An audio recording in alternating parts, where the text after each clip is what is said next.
एक सवाल। तुमने जिंदगी में किसी के लिए क्या छोड़ा? अपना टाइम, अपना करियर, अपना सपना, अपनी खुशी। अब दूसरा सवाल, क्या उस इंसान ने कभी पूछा भी, तुमने इतना क्यों किया मेरे लिए?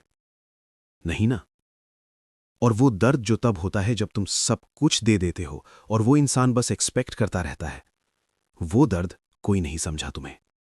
लेकिन एक इंसान था जिसने ये दर्द फील किया पूरी जिंदगी। वो कोई आम इंसान नहीं था। वो अयोध्या के राजकुमार थे, दशरथ के सबसे बड़े पुत्र, जिन्हें स्वयं ब्रह्मर्षि वशिष्ठ ने मर्यादा पुरुषोत्तम कहा था। उनका नाम था राम। और आज मैं तुम्हें वो कहानी सुनाऊंगा जो तुमने 1000 बार सुनी होगी, लेकिन इस एंगल से कभी नहीं। ये कहानी सिर्फ सैक्रिफाइस की नहीं है। ये कहानी उस इंसान की है जो सैक्रिफाइस करते करते भी अपनी आइडेंटिटी नहीं भूला। और यही वो चीज है जो तुम्हारी जिंदगी बदल सकती है। अयोध्या में उत्सव था। पूरा शहर सजा हुआ था, दिए जल रहे थे, लोग नाच रहे थे, खुशियां थी हर तरफ। कल राम का राज तिलक होना था। सोचिए वो पल, पूरी जिंदगी की मेहनत, पूरी जिंदगी की तपस्या, पूरी जिंदगी का धर्म, और कल वो एक पल आने वाला था जिसके लिए सब वेट कर रहे थे। राम के गुरु वशिष्ठ खुश थे, प्रजा खुश थी, भरत, लक्ष्मण, शत्रुघ्न सब खुश थे। और राम शांत थे, क्योंकि राम को पता था खुशी और शांति अलग होती है।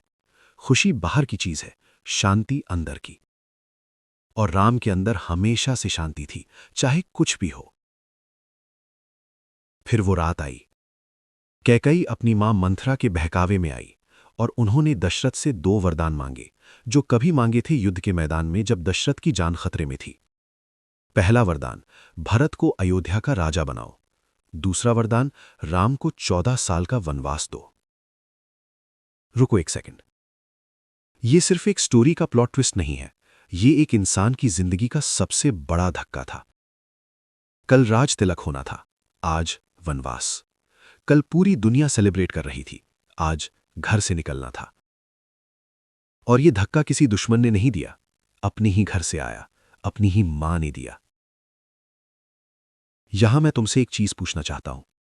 तुम्हारी जिंदगी में भी क्या कभी ऐसा हुआ जब धक्का बाहर से नहीं आया, अंदर से आया, अपने ही घर से, अपने ही लोग जिन पे सबसे ज्यादा भरोसा था, उन्हीं से? वो दर्द सबसे गहरा होता है, क्योंकि तुम डिफेंड नहीं कर सकते उससे, तुम कंप्लेन नहीं कर सकते उससे, तुम किसी को बुरा नहीं कह सकते, बस अब्सॉर्ब करना पड़ता है। राम ने एग्जैक्टली यही किया। दशरथ टूट गए थे, वो रो रहे थे, वो बार बार राम से माफी मांग रहे थे। मुझे माफ करो पुत्र, मुझसे गलती हुई, मैं ये नहीं करना चाहता।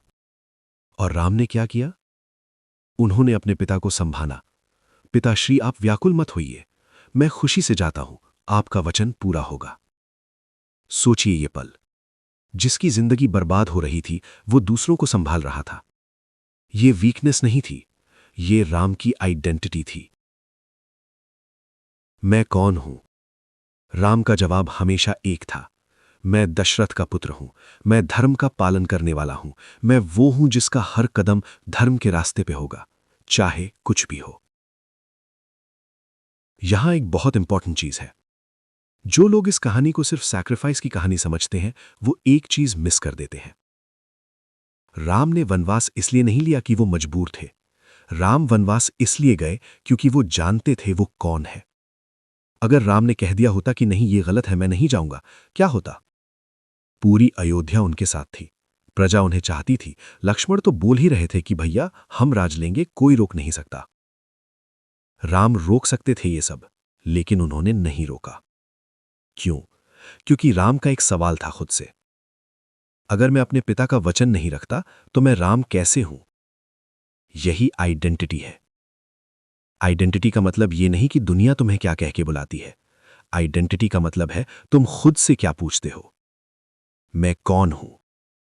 और जब वो जवाब क्लियर होता है तो बाकी सब डिसीजंस ऑटोमेटिक हो जाते हैं। पहला लेसन, अपनी आइडेंटिटी सबसे बड़ी ताकत है। दुनिया बहुत कुछ छीन सकती है, तुम्हारा टाइटल, तुम्हारी पोजीशन, तुम्हारा घर, तुम्हारा स्टेटस, लेकिन एक चीज जो जेन्युइनली तुम्हारी है, जो कोई नहीं छीन सकता, वो है तुम्हारी आइडेंटिटी। मैं कौन हूं? राम का जवाब था, मैं मर्यादा पुरुषोत्तम हूं। तुम्हारा जवाब क्या है? आज रात जब अकेले बैठो, एक सवाल लिखो कागज पे। मैं कौन हूं जब सब कुछ छिन जाता है? वो जवाब, वो तुम्हारी असली आइडेंटिटी है। राम का जवाब था, मैं मर्यादा पुरुषोत्तम हूं। तुम्हारा जवाब क्या है? उस जवाब को अपनी आइडेंटिटी बनाओ। दूसरी चीज, कल सुबह एक सही काम करो। सिर्फ एक, जो तुम्हें जेन्युइनली सही लगे। कोई देखे या ना देखे, कोई अप्रिशिएट करे या ना करे, बस इसलिए करो कि ये सही है। राम ने जंगल में भी ऋषियों की मदद की।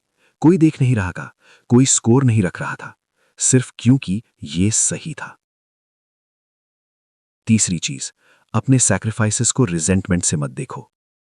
जो तुमने किसी के लिए छोड़ा, वो तुम्हारी कमजोरी नहीं थी, वो तुम्हारी आइडेंटिटी थी। अगर तुमने जेन्युइनली अपनी चॉइस से कुछ सैक्रिफाइस किया है, तो वो तुम्हारा सबसे बड़ा स्ट्रेंथ है। राम ने पूरी जिंदगी सैक्रिफाइस की, और इसलिए हर घर में उनका नाम लिया जाता है। तुम्हारा सैक्रिफाइस भी एक दिन तुम्हारी सबसे बड़ी पहचान बनेगा। राम की कहानी सिर्फ एक गॉड की कहानी नहीं है, ये उस इंसान की कहानी है जिसने पूरी जिंदगी सब कुछ दिया और कुछ मांगा नहीं। जंगल में भी, युद्ध में भी, जीत में भी, दर्द में भी, वो हमेशा राम थे, और यही उनकी असली शक्ति थी। तुम भी अपने सैक्रिफाइसेस के बावजूद अपनी आइडेंटिटी मत छोड़ना, क्योंकि दुनिया को उन लोगों की जरूरत है जो सब कुछ देने के